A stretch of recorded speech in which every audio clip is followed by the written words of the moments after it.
হ্যাঁ,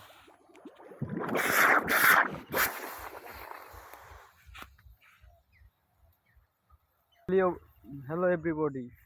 আমি আজ একটা ছোটখাটো সাধারণ বোম ব্লাস্টিং করতে চাইতেছি, মানে ব্যাটারি দিয়ে ফায়ার করলে দেখতে চাই মানে কীরকম আগুন প্রবাহিত হয়। এই যে আমার হাতে একটা দেখতে পাচ্ছেন এমআই এর ব্যাটারি, মানে শাওমি কিংবা রেডমির ব্যাটারি। আর এটা আছে দুইটা প্যারাক, মানে এক নোয়া বা প্যারাক যেটাই যা বলেন হয়, মানে প্যারাক দুইটা দিছি, দিয়ে নিয়ে মাথায় এক করে দিছি। আর এটা আছে ব্যাটারি, আমি কিছুক্ষণ 5 মিনিটের মতো চার্জ দিছি ব্যাটারিটা, মানে এটা তৈরি করতে করতে। এখন আপনাদেরকে আমি দেখাবো মানে ফায়ার বোম ব্লাস্টিং হয় নাকি। আমি শুনছি ফোন বাস্ট হয়, আজকে সেটা পরীক্ষা করার জন্য ওই যে আমার বাসা, আর বাসা থেকে আসছি আমি দূরে। এই জায়গায় পরীক্ষাটা করি, নিরিবিলি জায়গা কেউ নেই। এই দেখেন এই জায়গাটা আমি এমআই ব্যাটারিটা রাখছি, উপর দিক করে রাখি ব্যাটারিটা। আর এই দেখতে পাচ্ছেন মাথাতে দুটো প্যারাক এর রাখতে আছে।